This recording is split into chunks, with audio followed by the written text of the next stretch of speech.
we want to invite you guys to this amazing workshop that we're doing online this year, December 29th at 6 p.m. It's going to be free. And what we're going to talk about is how to reset and focus as you go into 2025. Y'all, it's already here. What? 2025?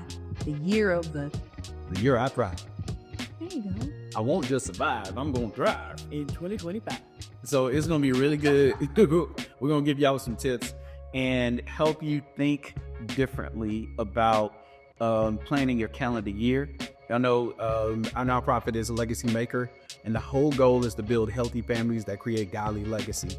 And so we want to help you guys think about the future, but bring it all the way back into the present and help you guys knock out some healthy goals and live with intentionality. And so make sure that y'all check out the link in the description or show notes, because we want to make sure that you guys are a part of this free event that'll be taking place 6 p.m. Central Standard Time, December 29th. Or you can just go to SeanandLynette.com and it'll be right there on the homepage. So today we're going to talk about creating your stop doing list.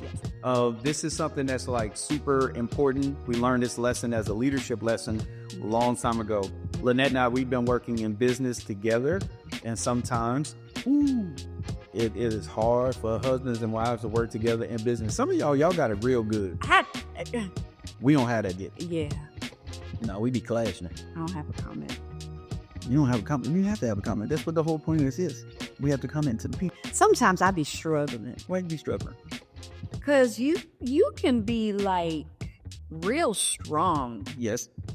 And, you know, when I have something I want to add or say or suggest, or, you know what I'm saying, you just be in that strong moment. And they'd be like, woo. I don't know if y'all understood anything from that, but they know what I'm talking about. I'm trying to be honoring. Yeah, we are two stubborn individuals that work together. We can be highly opinionated and passionate about our opinions. We always know where we want to go, but sometimes we differ on how to get there. Oh, we differ all the time. That's the best thing. On how to get there. We differ a lot because my routes are better. You know, let's just be honest. See, and y'all see what I'm talking You know, she's a nice person. He didn't have to do that. But see how he didn't even consider my routes? That's what I'm talking about. I didn't not consider your routes. I just know my routes are better. That's what that is. Because the Lord only speaks. I didn't say that. Don't bring God into this. Listen to the last episode if y'all didn't. We talk about the 4 wheels of God and what God talked about, what he ain't focused on.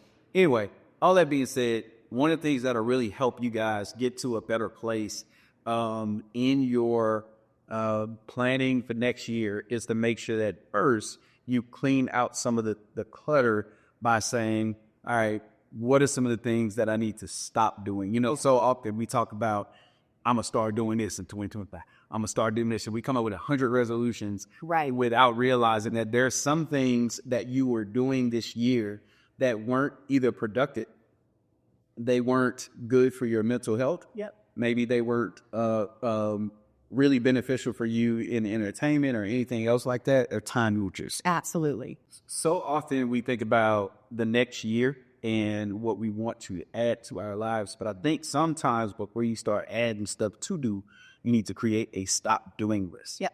So Lanette, tell the people what a stop doing list looks like to you.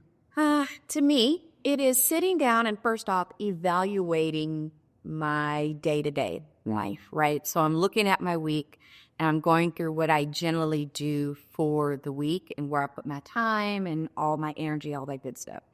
And I realized that there are just some things that I made a commitment to earlier in the year that aren't doing any good for me.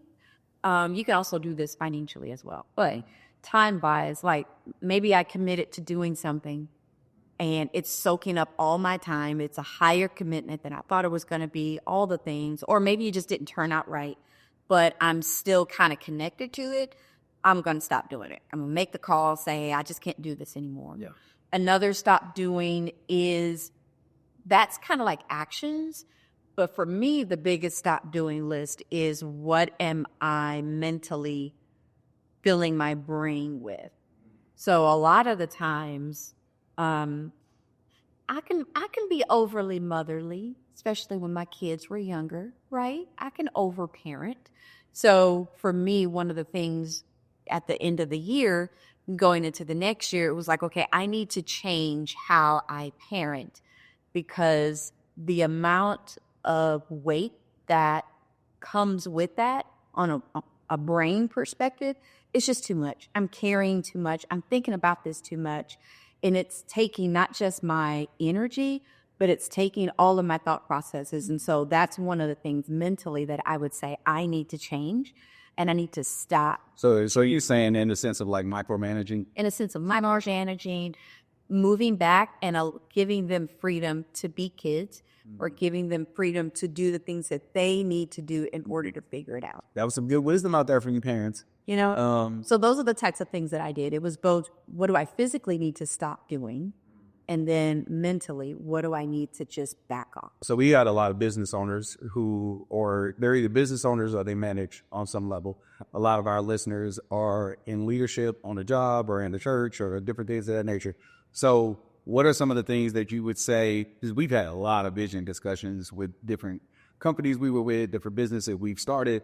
What were some of the biggest stop doing things that you felt like were really great for good success in business? There's been a lot of stop doing. There's a lot. So what are some of the ones that come to the top of the dome that really stand out for you and saying, okay, if you want to go into next year, before you start adding more and more and more, these were some of the things you would do? Yeah. Speaking from a higher level executive position, right?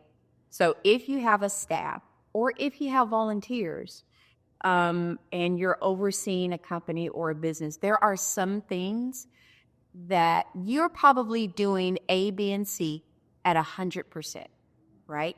But if you have a team, whether staff or volunteers, part-time, whatever, that can do A to 75 to 80%. But if you can just remove that from your plate, in other words, delegate, if you could remove that responsibility to someone else and you just bring oversight. And when I say oversight, I'm not talking about you micromanaging them, but just making sure that the task is done. Yeah. But if they can do it to 75 to 80% of what you can do it, that would be something that you could stop doing. That's a great point. I had forgotten all about that. And so, by the way, we don't have any notes for this. We're just talking and out the dome. So winging. She just dropped some, that's not winging. She just dropped some really good wisdom on y'all. There's a book that you can get if you're a business owner or you would like to be one, or you're starting a company or you're leading one and you just feel like overwhelmed. What book? It's called The E-Myth. The E-Myth. And one of the things about the E-Myth is what you just said, that if you can get the system, and I think this is hard for some of you all who are type A, very efficient individuals with your work, even on your job. Some of you all are kind of in that 360-degree middle management, middle leader. You're not quite at the top, but you're somewhere in between. You're not quite at the bottom. So you lead and you're being led. Right. And one of the challenges is you're teaching other people how to do your job. You're sometimes picking up the slack to people when you're doing a job. So what happens is it's all in your head. And so you are amazing. Yeah. But you're also wearing yourself out because you're doing too much. Because some of y'all, when you take responsibility for a task, you don't want it done wrong. So you'll rather do it yourself than let somebody else make the mistake or not do it as well as you could. So to your point, if a person could get it to 75, 80% of how you would think and do it, Absolutely. then that's something that's worthy of being able to punt it off and let them do it. But what I would encourage you to do in order to stop doing that thing and delegating to someone else, you need to get out of your head the system that you use that enables you to do it so well, and then teach them the system. Yeah. Let systems run people rather than you being the person in the system. You have to get outside of it, come from above it, and learn to get out of your head the system that it'll take for other people to catch. I think another thing that I would do, and this could be done in an organization or even at home, it's going to sound weird, but I'll explain. I would stop adding on. What I mean by adding on we're getting ready to do a reset and focus vision workshop, right? And so one of the things that we're going to challenge people to do is pick 2 to 3 objectives, major objectives that you want to accomplish next year.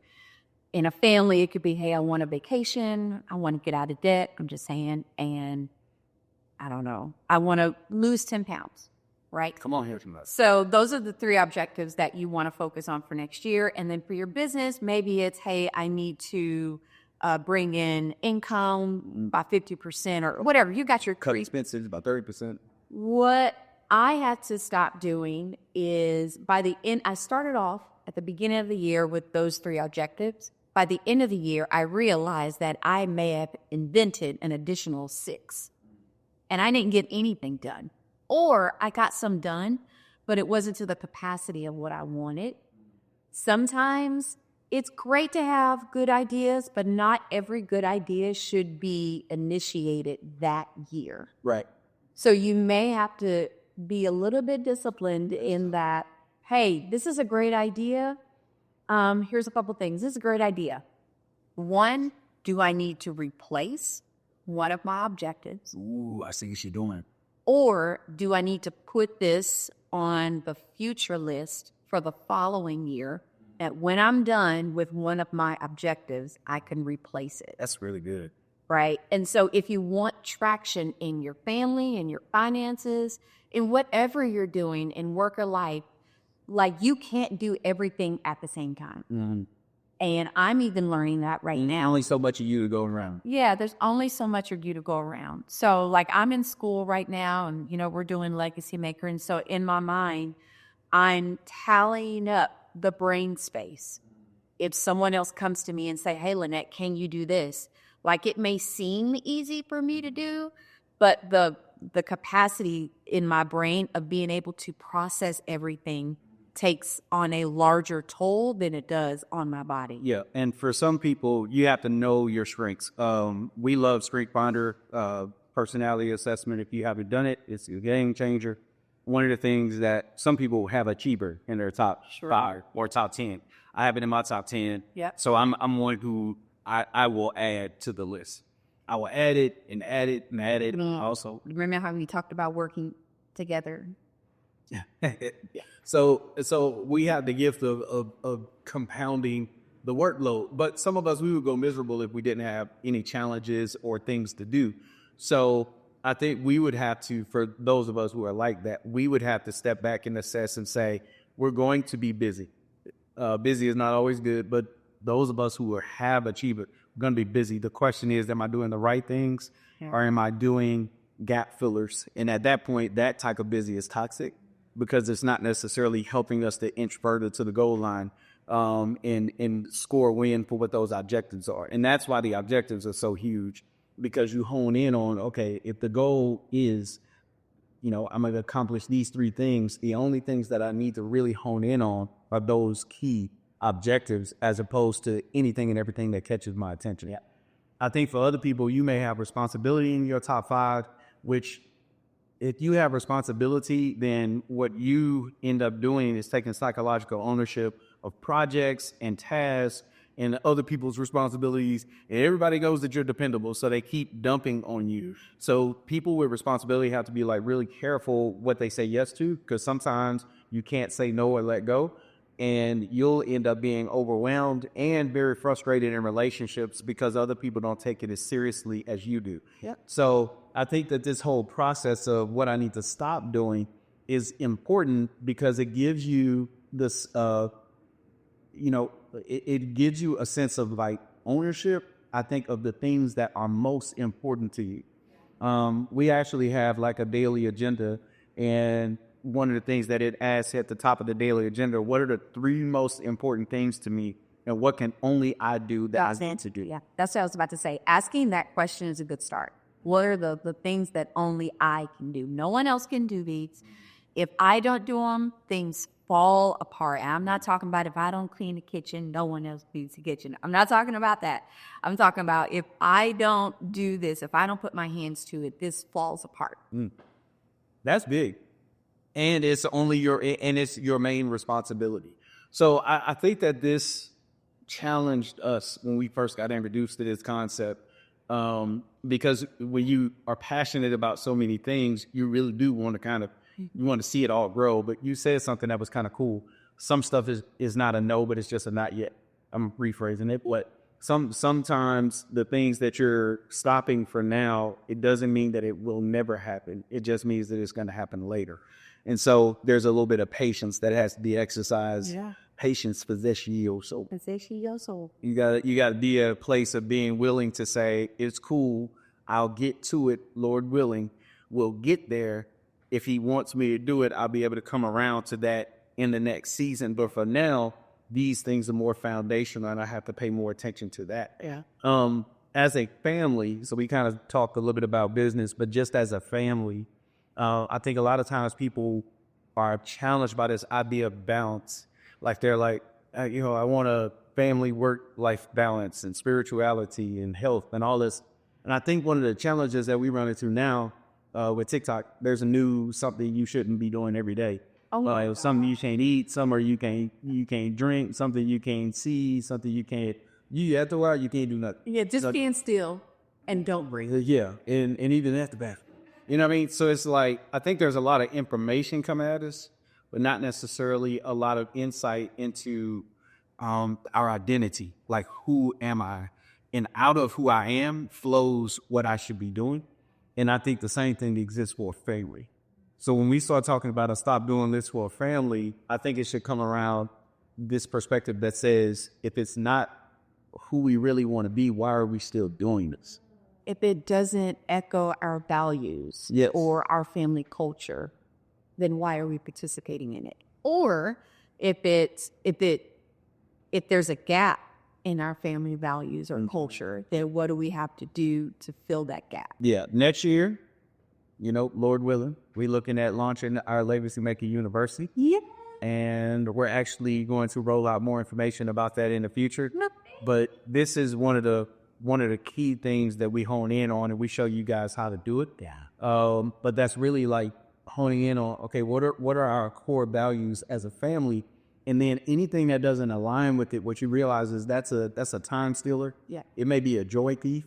It may be something that's, and I just as an example, when I looked at cable TV back in the day, like we watch certain shows together as a family. So we'll watch certain series together. There's certain Netflix shows that we'll watch together. And other times it's just a distraction. It's not really like the most beneficial or profitable way to spend our day. There was one point where it was just out of control. I think I was watching TV a lot. My attention span was just like gone on it. I think I probably went to the opposite extreme after a while, to where it was like I became so driven that I didn't make time to take a break, to just kind of enjoy my afternoons and my evenings. But I think you have to like look at that and say, okay, by the end of this year, look back over the course of your year and say, what habits, what tendencies, what things robbed me of being the best version of myself? Yeah. What did we tolerate in our family that became a negative culture? And after you assess that, it's easy. You just remove it. Does this align with our identity? If it doesn't align with our identity and who we claim that we want to be as a household, then that thing's got to go. Yeah. That's on to stop doing. That's good. That's really good. Mm-hmm. You got nothing else to say about it? No, it was real good. I'm so mad at you, dude. You said it so well. Yeah. So, Amen, brother. all right. So a couple of things that I would ask you as you look at your life and think about all the things you aspire to become, the stuff you want to create, the goals that you want to have for next year, all those things, which we could talk about goal setting, you stuff like that during the That's what I was about to say. during the actual free workshop that we're doing. We're going to talk about all that. I think in preparation for those things, first, I would challenge you to ask yourself, what stole my joy this year? What is it that is making me miserable on my job? Because I think a lot of you all are passionate about your job. You just don't like the system that you're working in, or the fact that sometimes you're being asked to do things that ain't part of your, job description or somebody else should be doing. And so it's very taxing on you to continue to be a part of a system that's not efficient. And that's another discussion for another day. Yeah, are we going there? This is a great discussion, but like for those of y'all, if you want to know more about that, or y'all want us to do a whole segment on it, let us know. But I think you have to ask yourself, like, what is it that I hate about it? What is it that's driving me nuts here? It may not be the whole job. It may just be parts of it. And if that's the case, what is it that you can release, let go of, stop doing that would give you a sense of comfort and clarity on that job? I think you have to look at your family and your routine and ask yourself, what are the things that we are giving time and attention to that are actually just not healthy for us? Yeah. And it's not helping us to get to the next level. Yeah. So it's a lot easier. I feel like, I don't know, maybe I can get your input on this. I feel like it's a lot easier for me to discover what my stop doing list is, versus what can I start doing? Oh, mine's the opposite. Is it the opposite? Absolutely. Okay. Yeah, because in my brain I can do everything, and so The achiever. yeah, it's achiever, it's self assurance, it's futuristic, it's belief, it's somebody's got to do it. I have number 10 is responsibility. So again, for me, there's a large part of my personality that is like, all of these things are important, and all of them can be done well, and we can do it. So that's where my brain is, and sometimes it's not realistic. Or I started it when I had a different system and it worked in that system, but the system has changed due to circumstances. And so in my brain, I'm trying to hold to something that my system no longer supports, and I have to release it because it's a new season. And I will say to those people out there that kind of like when you think about what you would call a failure or a downfall or something that just didn't work out well, like when you go back and start thinking about, okay, what didn't work out or what stole my time, you could kind of send yourself into a spiral. I just want to encourage you to come out of that a little bit, because you have to discover what's not healthy for you in order to figure out what is healthy for you. Yep. So, like, don't go into it, and then once you start figuring out what didn't work, you're just kind of like, well, crap, I didn't do anything in 2024. Right? Yep. So being able to know that you're doing this to figure out how to have a better year. Yeah.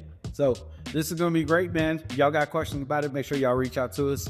info@SeanandLynette.com. If you got a topic that you would like for us to cover, again, you can email us at info@SeanandLynette.com. And we also want you guys to sign up, link in the show notes, description below, all the things for you all to be able to sign up for the pre-workshop that's coming up, where we're going to talk about your vision for the next year. You can click on that link, make sure that you're a part of what's going on. We got some exciting things coming in the future. Appreciate y'all being a part of this. Make sure you subscribe if you have not. Like it if you're on YouTube. Appreciate y'all.